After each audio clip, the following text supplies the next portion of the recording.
Hey everyone, it's Daniel here from Cast98, and in this video, I'm going to teach you how to make a rehearsal schedule using only Google Forms and Google Sheets. It's free, it's universally accessible, and it makes a pretty good means of digitizing your rehearsal scheduling workflow. If you're at the local theater or community theater level, I know that most of you are already using spreadsheets, but many of you are not spreadsheet gurus. You would never claim to be an expert at spreadsheets. I kind of am after many years in e-commerce and web analytics, and so I want to bestow some of my knowledge to you so that you can use spreadsheets more efficiently. So without further ado, let's dive right in. I will say I apologize in advance if I start to get a little monotone during this video, but you are the one watching a video about making spreadsheets, so what do you expect? But I'll try to keep it entertaining. So here I'm looking at Google Drive, and if you're new to Google Drive, that's not in the scope of this tutorial, but you can set up a Google account.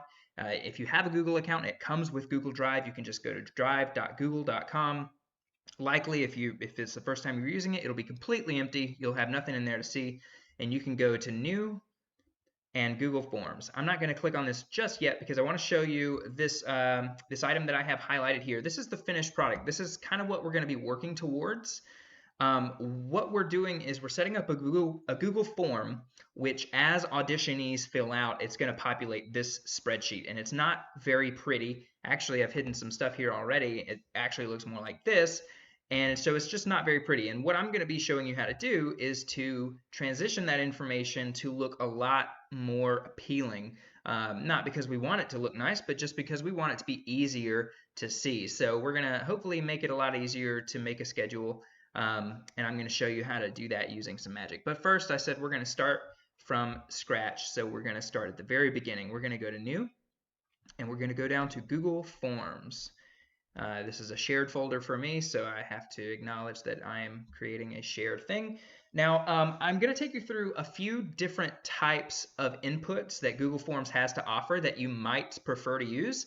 And then the last one that I show you is going to be the one that I'm using in this tutorial. I think it's the best. But note that all of these do have a certain setup cost to them, just your time. They are not easy to set up. It's not automated in any way. You have to do it all yourself. So let's go ahead and give this a title. This is going to be a sample we'll say sample audition form. It will collect a lot of information here, but mostly what we're going to focus on for this tutorial is the rehearsal schedule. I'll also show you how to make a really easy copy and pastable contact sheet, and we'll do that in between the two since that one's going to be really easy.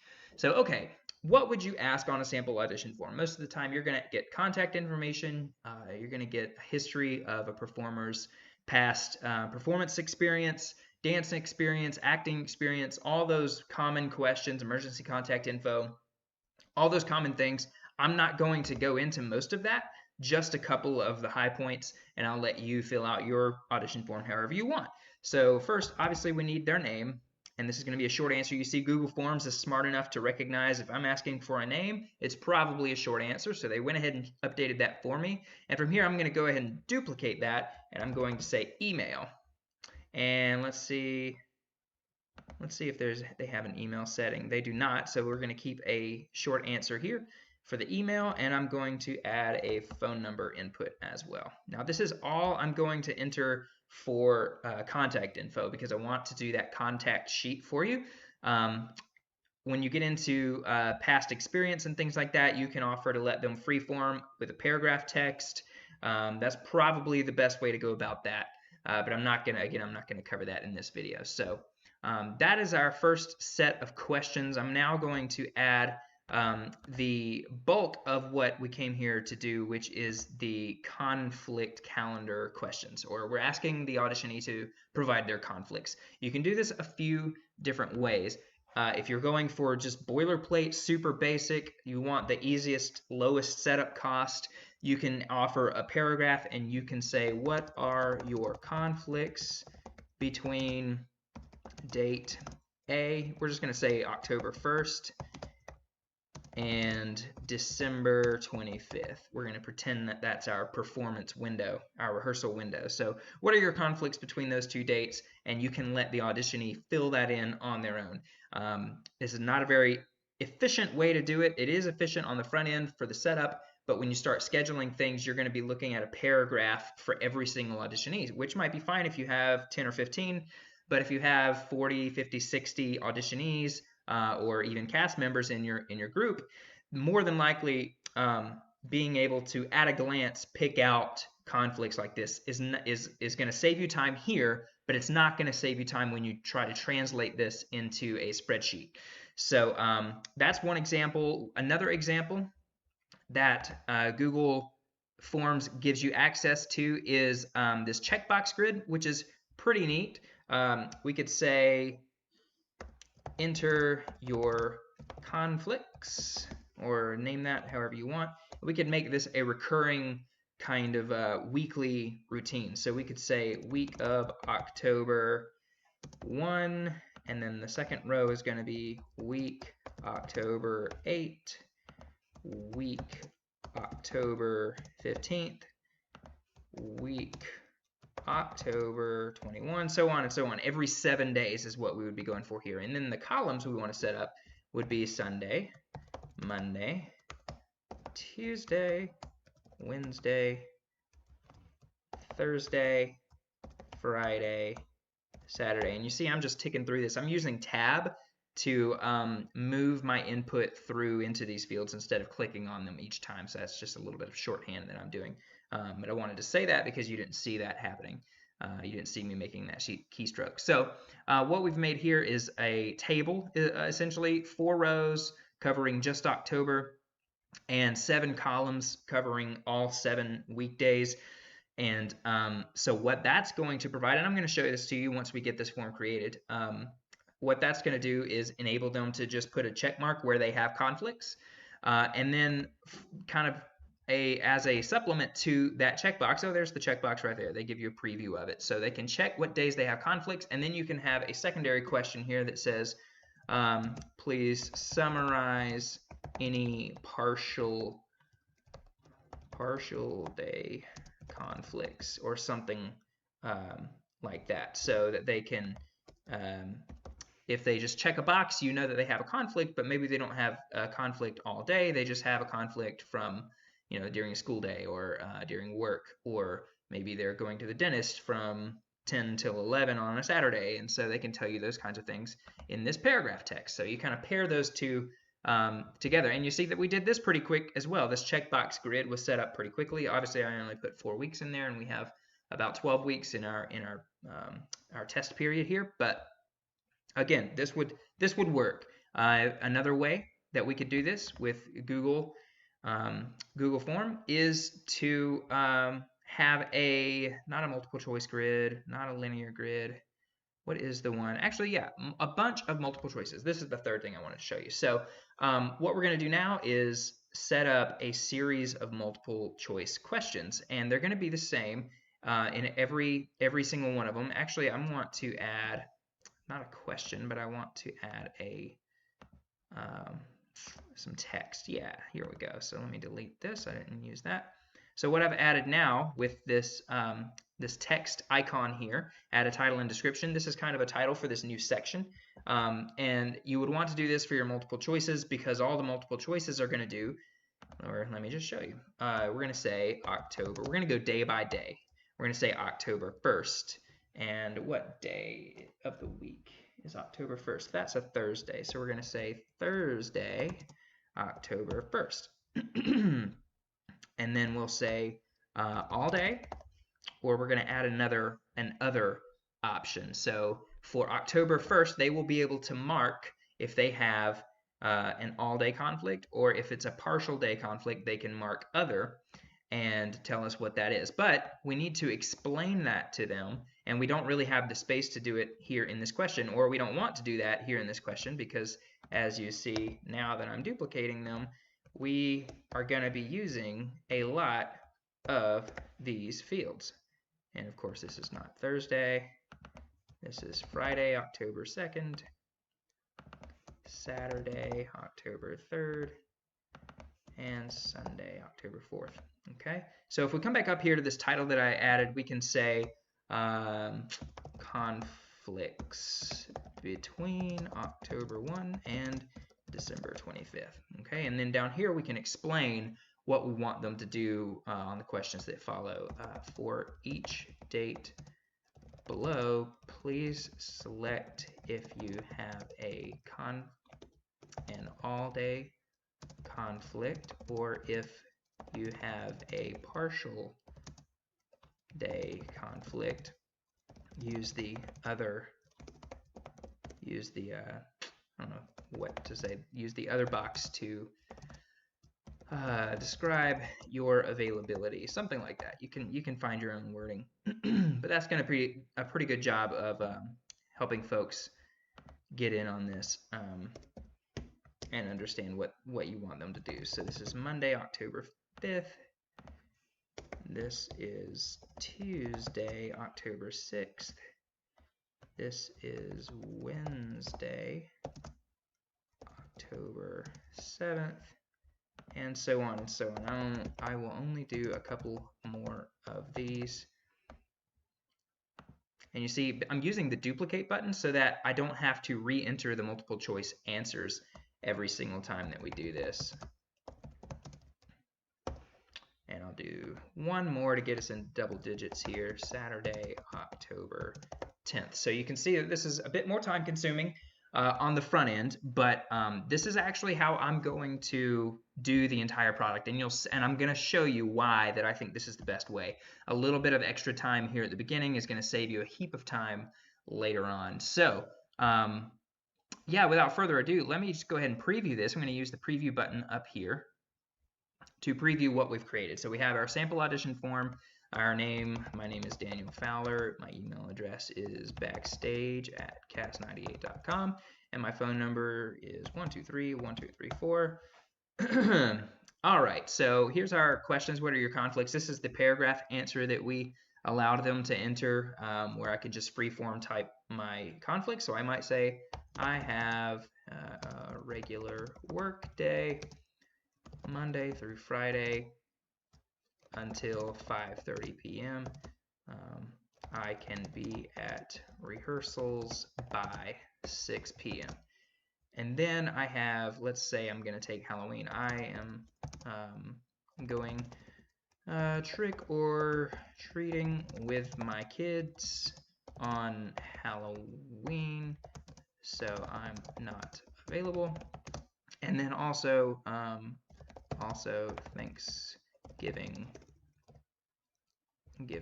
all week, I'm out. Doc appointment at 3 p.m. Saturday, November 5th. I don't know if that's actually a Saturday or not. Let me check on that because I want this to be accurate. It's actually November 7th this year, 2020. So that's an example of what people might stick into their conflicts. Hopefully not, though. That's kind of adultish. If you have a bunch of high schoolers, they'll probably just say, I'm good anytime, or something frivolous kind of like that. But I'm going to leave the full paragraph in there so that I can show you a little bit about that later. So the other option that we have enter your conflicts. So if I was entering these conflicts here, you probably want to have another paragraph to accommodate your checkbox so that you can say any recurring conflicts, yes. And actually, I could do that right now. I don't have to describe it. I can just do it. So I'm going to repeat this, but I'm going to say enter your or summarize your recurring conflicts. Okay. And let me also put in a title just so option 2. This is option 1 here. Option 1. Option 2. And then down here we have option 3. Option 3. And I'll get rid of this title. Put a dash in there. Okay, so I've added a couple of titles here and an extra question for our option 2 for recurring conflicts. So if I flip back over here to preview, I'm going to copy this so that I don't have to retype all that. I'm going to lose all my data when I refresh this, but that's okay. Real quick, I'll just say Daniel Fowler backstage at cast98.com. 1, 2, 3, 1, 2, 3, 4. Again. All right, so option 1, what are your conflicts? I already know what those are. I've got it typed out, ready to go. Now we say, or summarize your recurring conflicts. So if I am this person that I just kind of described myself as up here, I can say work day Monday through Friday until 5:30, available at by 6 p.m. Okay, so that's kind of my recurring conflicts, and then I can enter my conflicts. I didn't go far enough here to show Halloween, obviously, but let's pretend Halloween is on a Friday night. I also had a dentist appointment on a Saturday.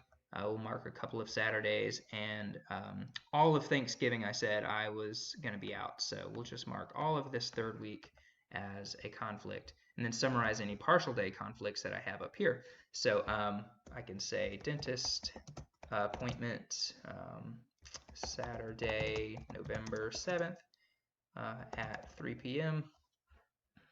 And I think that was the only thing, basically, because Thanksgiving and Halloween are all going to be full day conflicts. Okay, so that's kind of option 2. A little bit more granular, which is going to be helpful when we start working with the spreadsheet, but still it's going to kind of mix everything in a way that's going to be hard to work with, and I'll show that to you in just a minute. So option 3, this is the option that I like the most, and it does require the most work up front, but you can kind of see how clean it is already. For your auditionees to come in, they can very easily see what they need to do. We left the instructions for them here at the top, and as they go through, I can very easily either mark all day or other for every single day. So I could say, let's say that this is our doc appointment at 3 p.m. And I do not have a conflict on that day. We'll pretend that that's my Halloween conflict. And maybe I've got a couple of other conflicts here. We'll say this is another doc appointment at 7 p.m. on a Tuesday. That'd be a weird doctor's appointment at 7 o'clock. But for all these other days, I'll just leave those empty, and we'll go ahead and submit. Okay, you could also add a none option to those multiple choice questions. If you really wanted to make sure that they weren't overlooking something, you could require that all those inputs are required. Let me flip back over here and I'll show that to you. In any of these inputs for these multiple choices, we could add an option to say none, and that would be great, and especially if we make that the top option. So none, I have no conflict, I have an all-day conflict, or I have a partial day conflict would be kind of the flow for that. And then we could tick this on and make that required so that they have to mark every single day as either having no conflict, all-day conflict, or something else. That might be really helpful for you if you're worried that someone overlooks their conflicts or having to adjust things later on. That would be a really good way to go about that. So, okay, because I submitted that form, you see now that I'm back in the editing panel, I have a responses tab here, and so that's really handy most of the time. Google Forms, they create a lot of visualizations for you for data from your forms as people submit their info, but we don't have a lot of really attractive data. It's going to be crazy when you start seeing auditionees roll in if you use these different kinds of things. But for the most part, you've got some really nice visualizations that make things just the data really nice to look at. But that's all well and good, but we want to work with the spreadsheet because overall that's going to just be more efficient. We can't manipulate this data in any way. All we have are these graphs. And you see they don't tell you who said all day, but as you get more and more auditionees submitting their information, let's say it's 50% all day and 30% are available and 20% have a partial day marked other. That's all you're going to see here is that 50% marked all day, and that's not very helpful to you when you're trying to cast or schedule individuals for rehearsals. So what we need to do is come up here and click this green button that says Create Spreadsheet. And if you haven't done this before, we're going to create a new spreadsheet and we're going to title it the same thing that we titled our form. So we're going to say submitted audition forms. And we're going to leave the parentheses responses. And we're going to create that. Okay, so Google does its magic now. and it creates this beautiful spreadsheet for us. Beautiful being sarcastic, of course, because spreadsheets are not beautiful unless you make them beautiful. And so now we have a spreadsheet that we can work with. And as more and more people enter the audition form and submit their audition form, they're going to automatically show up here. And so that's really cool. That's really powerful that you only had to export this one time, and now it's a living document. It will continue to update itself the more and more people submit their forms. So let me show you a little bit about what we've got now, and I'll talk you through why I think it's good or not good overall. And you're going to see this play out when we actually start scheduling things. But I want to describe this to you now. So obviously we have 3 columns here that are just contact information. Here's the date, the timestamp that Google automatically told us when they submitted their conflict calendar. So for any reason, if you have a cutoff and you don't want to acknowledge anybody that submits their audition form after the cutoff, you can very easily enforce that. But otherwise, you see everything is kind of hard to read right off the bat. So I'm going to go ahead and select everything by clicking in the top left corner. And I'm going to select this vertical alignment. Actually, no, I'm going to do the text wrapping icon. And I'm going to select to wrap. And what that's going to do is anything that has a lot of text, any cell, any box that has a lot of text in it, is now going to be visible. All that text is going to be visible. You see it made it really wonky, and this is not a very good view if you have just a whole bunch of people in your spreadsheet, because it's going to get really crazy. If I just copy and paste this into a few places, you see it's gotten pretty unruly. Now I can only see 3 responses, and if I try to tab up and down, it's it just gets really crazy. So we can fix that a little bit by selecting only this column and telling it not to wrap by clipping it. So that's a lot nicer to look at without being crazy. So you can kind of feel that out. If one column, if one of your questions is running crazy, you can just select that column and tell it not to wrap, and that might help you see things a little bit more clearly. But in the meantime, I do want this to wrap because I want to see that question. And so what you can see is that they've taken our questions and they've turned them into columns. So they added the timestamp. We had a name question, an email question, a phone question, and then the first conflict question that I asked was just that paragraph that said, what are your conflicts between these 2 dates? And so I've only submitted the one response so far, but as they come in, you're going to have whole paragraphs to work through, and you can right away see why I feel like it's unruly. It's not very easy to look at, and you're going to end up spending a lot of time reading through all this and trying to make your own notes about conflicts. It'll be easier if you spend the time to just set up something that's a little bit more sophisticated on the front end. So our option 2, we had summarize your recurring conflicts. This keeps us from having a giant paragraph to look at. Here, I'll just keep this wrapped so that you can see the difference here. So when we ask them something more specific, instead of the broad, what are your conflicts, we say summarize your recurring conflicts. Hopefully that's pretty short, sweet, to the point. And then we had enter your conflicts for the on that little checkbox of grids. And so we had the 4 rows. This is the first row. You see it says enter your conflicts week of October 1. Let me zoom in a little bit in case you're on a small screen. Enter your conflicts week of October 8. Enter your conflicts week of October 15 and then October 21st. And you see how those answers that I put in came in. I pretended this was Thanksgiving week, and so I marked Monday through Friday as conflict. And you see here it is a comma separated list of my responses, Monday, Tuesday, Wednesday, Thursday, Friday. For this week, I only marked Saturday, and on this week, I marked Friday and Saturday. So it keeps things nice and short, especially if you use abbreviations like I did. Those three-letter abbreviations for each weekday helps you kind of keep things short and tight, easier to skim.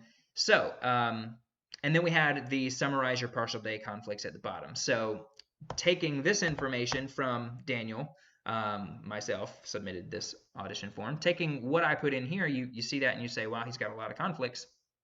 Maybe I don't. Maybe under this summary, I actually describe that a lot of those days are ambiguous, or soccer schedule or something that I'm trying to work around. So this will also probably get to be a pretty long paragraph answer for some people. They will look more like this. But that's what you have to work with. But again, that's the entire collection of that option 2 is seen here in these 6 columns. So what I prefer to do is what I told you I prefer to do at the beginning, which is take every single individual day and ask them to just check the box saying they have a conflict, or they either have an all-day conflict, they have no conflict, or they can enter some extra text. And so you see how that comes out. Because we provided a nice short answer for all day or none, that is how the data comes into the spreadsheet, and it's much easier to read, especially if you were to see a bunch of this happen from several people. It's just doesn't even matter if I put it in the right area or not. You can just kind of see at a glance how easy or hard that becomes to read. There is still an opportunity that someone might go into too much detail about their partial day conflict, and they might over describe it and end up with a paragraph more like these guys. But overall, it's going to be really nice, short, and to the point. Also, I would advise you, as you're looking at these audition forms, maybe auditions haven't even come yet, and you're already looking at what folks are submitting, do not be afraid to actually edit someone's response to be in a format that you can easily extract information from. So if you do have somebody that types out an entire paragraph like this, let me put one of these over here. You can don't be afraid to go ahead and take out everything, because they're going to talk about why it's a conflict and what they're waiting on and all this extra detail that you really don't need, but they think you need, and so they're really trying to help you, but they're not helping at all. And so you can dumb that down, drill down to the core of what you need for your workflow, for your brain to be able to glance at that information and know what they were conveying about their conflict. So those are all the things just to get started. I'm going to undo a lot of this and then cut this video and submit that form several times so that we have a lot of data to work from. But I'm not going to make you sit here and watch me fill out the form 12 times. And so, yeah, I'm going to go ahead and pause the video here and catch up with you in a minute. And we're back. So I just submitted some additional attendees or some additional auditionees for my audition form, and you see them listed here. I've got 8 of them now. It's still not very many. You'll have a lot more when you have your real auditions. But as you can see, this is not formatted. This is exactly what the spreadsheet looks like when all this data comes into Google Sheets from the audition form. And so it's just not very pretty to look at. And that's what we're going to be doing here in the next few minutes and in the next video, is formatting this to be much more user-friendly for you to read, to absorb, and to manipulate into useful information. So just to recap really quick, what we're seeing here is every auditionee that submits the form comes in as a new row. So I've got 1, 2, 3, 4, 5, 6, 7, 8 rows, 8 auditionees. That's how that works. And then you see every column is one of the questions that we had in our audition form. So we had the name, email, phone, and then we had our conflict question. This first one, the option 1 that I showed you, is just a paragraph. And then we have several columns representing that second option, where we had that checkbox grid, where we asked them to summarize their recurring conflicts, and then they can check a box for any conflicts they have, and at the end they can summarize any partial day conflicts that they have and that they indicated above. A couple things I want to tell you about that I discovered as I was going through submitting the audition form many times. I'm going to show them to you. One, I recommend that when you have a question like this, summarize any partial day conflicts, you probably also should include a little note like we did here, a little extra instruction for them so that they understand that you're not asking for any redundant information here. So in this example, if you choose to go with the grid and they select several dates as conflicts, you could say summarize any partial day conflicts that you noted above, or something like that, so that they only address the conflicts that they put here. Or another recommendation is where you say summarize your recurring conflicts, make sure you say and do not select them below, or something to that effect. Because if you have them summarize some recurring conflicts up here, like a work week, until 5:30, and then it says enter your conflicts without any added context. You might end up having them describe their work week to you here, and then also adding a lot of conflicts to their calendar because of their work week here. And so it's a little bit redundant, and you'll have to kind of figure out how to address that for yourself. So yeah, that's just a recommendation that I had that I noticed as I was going through the form several times. So take it or leave it. So let's come on back over here. I'm going to go ahead and create a new sheet to where we can start using this information. I told you already that if you want to edit somebody's information that they submitted, please go ahead and do so. Google Sheets has a really robust version history, and that means that every change you make is saved, and you can roll back at, excuse me, at any time. And so if you make changes to auditionee information while you're in here to make it more readable for you, then you can roll back at any time and see originally what they submitted. And so that's helpful. So just don't be afraid to edit someone's entry here. So what we're going to do now is I'm going to rename this sheet. I'm just going to double click on the name down here at the bottom, and I'm going to call it data just to make it shorter and a little bit easier to work with. And then I'm going to click this plus sign in the bottom left. And again, if you're using Excel, you might find these buttons in different places. I think the sheet names are at the top. So now I've got this new sheet. I'm going to call this one contacts. This is going to be our contact sheet. And so now what I want to do is essentially copy and paste the data from this data sheet over here into contacts. So I'm going to click back into data and show you something really quick. Let me scroll back over to the beginning.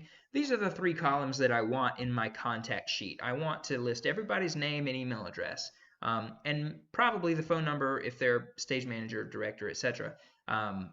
So you can either do that by hand. I think a lot of people do that by hand already just for their leadership team. But if for some reason you want an entire list of, you want to share a list of all your cast members or all of your auditionees with someone else, you need it to be in its own little spreadsheet so that you can share that without compromising the actor's privacy and having all this extra information in there about them. Because all we have is name, email, phone, and conflict information. But if they had height and weight, if they had allergy information, medical information, if they even just had a little cast bio or any dance experience or what school they go to or this and that. It's always best to not share more information than what you need to share. So that's just a little pointer that I've learned in doing theater for a long time. It always drives me crazy when people share my information with a large group of people and I did not give them permission to do that. It's a big no-no in today's society. So anyway, moving on. These are the 3 columns that I want. So in theory, you could just copy and paste these, highlight them all, drag and drop, or drag over all the columns you want, and then hit Control C or right click and use copy and just paste it over there. But kind of a lead in, I talked about formulas a little bit. You can do this in a smarter way. Maybe you don't have these 3 columns nice and neatly together like this. They might be spread out throughout your data. So let me show you how you can combat that. I can say equals in this top left cell here in my contacts sheet, and now when I click over to my data, you see it's retaining this top cell with my equals, and it knows that I'm about to select something that I want to put in that other sheet. So I know that's kind of advanced language, but if I click on name now, you see it's highlighted in orange, and if I click anywhere, you see it's highlighted in orange, and that indicates that it's going to take the input from this sheet and copy and paste it over to that sheet, and that's going to be a permanent copy. It's going to be like a smart link. Anytime this information changes here, it's going to change on that other sheet automatically. So if I press enter, it takes me back to my contacts sheet, and you see this cell now says name. Okay, so if I go over to the next cell, hit equals, and go back to my data and select email, enter, and you see now it says email. So I'll do that for the third one to get our phone number, select phone, enter. And so now we have these 3 cells that are pulling the data from over here. So if I were to change this now to say name 2, under contacts, then you see it says name 2. So that's really, really handy. It creates that little smart link. And now what we can do is I'm going to go back to my Contacts tab. I'm going to select all 3 of these. I'm going to copy, Control C, or actually I'll right click and select copy so that you can see what's going on here. And I'm going to hold down the Shift key and use the down arrow. And however many people you have in your audition form, you can just press and hold and go down all the way to the bottom if you want. I did that by pressing Control Shift and the down arrow. And I'm going to use Control V or right click paste. And it says don't do that. You can just paste by using Control V. And I knew that, but I was trying to show it to you. So let me scroll all the way back up to the top so you can see this when it happens. If I do Control V, you see now it has taken that little equals formula, smart link that I created, and if I touch down here, you see every cell has a little smart link formula in it. And so that's really handy. Now you've got all the contact information that you would need. And if your columns were spread out over here in data, if you had 3 other columns here, maybe name, I don't know, emergency contact, emerge phone, emerge email. I don't pretend to know what you might put in here. But if you had 3 columns and your email column and your phone column were all separated, this makes it really, really easy to bring those all together so that you can then share this information directly in an email, and you can copy and paste that really easily into an email. Okay, so that's how you can create a really handy dandy contact sheet with Google Forms. And of course, the title, I'm going to undo this because I can't stand to see these extra columns here. The title of this video is how to create a rehearsal schedule, but for the sake of time, I'm going to put the bulk of the rehearsal schedule tutorial in a separate video, just so that you don't have to continue watching here. So part 2 to be continued. We're going to go through a rehearsal schedule, making a rehearsal schedule from this data that we just collected from our sample audition form. So stay tuned.